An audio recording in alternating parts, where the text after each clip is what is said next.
in a second. It will be open to the community at any time. And actually, the green piece over here, we're going to be putting in a small park as well that will always be open to the community. So the goal is for as much of it as possible to be open around the clock to the community, and then for other pieces to be open sort of by request. So this is kind of like a nighttime view. Let me look at this next view. So this is nighttime aerial.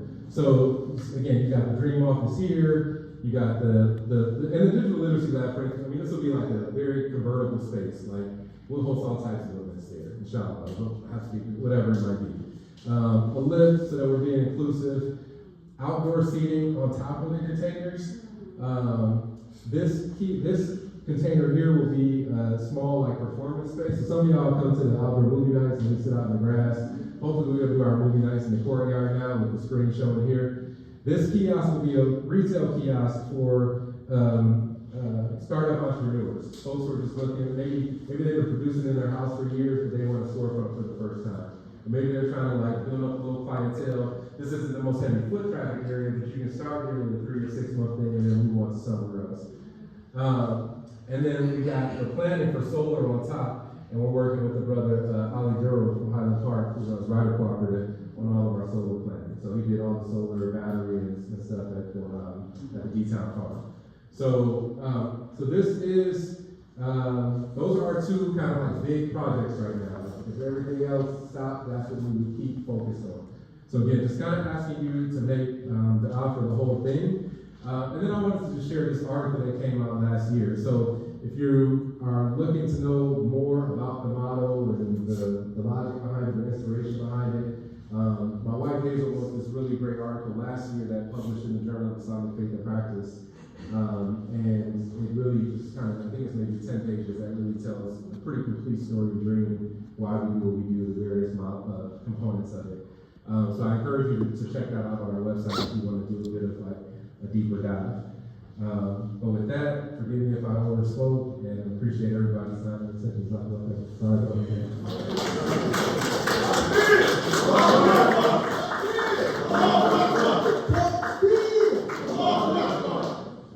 People pass by. Thank you kindly, my good man. All right, how do you set him up? Now.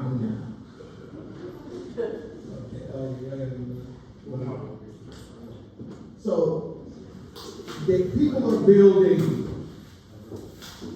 You understand? It's like we can talk about where we've been, and we are. We're going to talk about that a little bit too. So there's some history.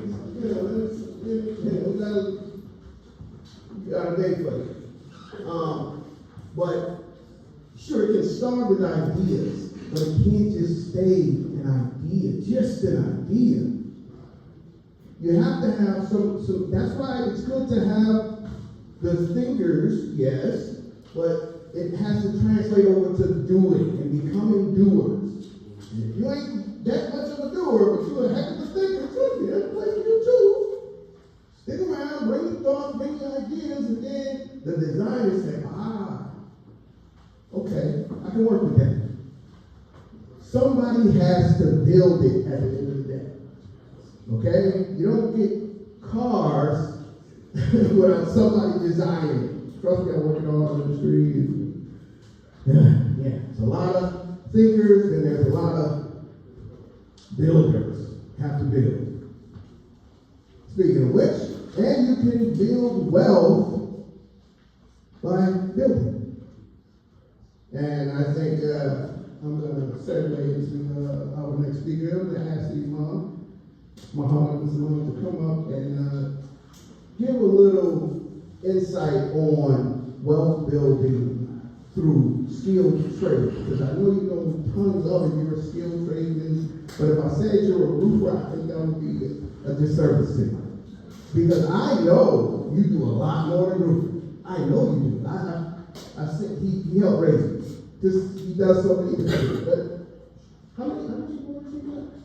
How many sons you got? A ton. And they all can do this. He can teach it as well. It's like he doesn't just do stuff, he can teach you how to do it. Straight up now. I'm not a roofer. I'm not a builder. As far as that goes.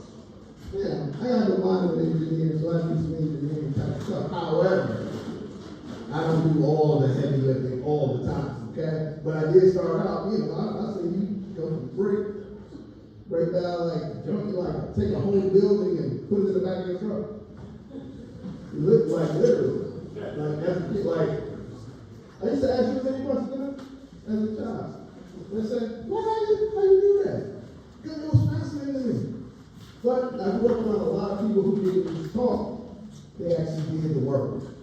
So when I see what Mark is doing, and a lot of people are doing, what they're doing is it's amazing.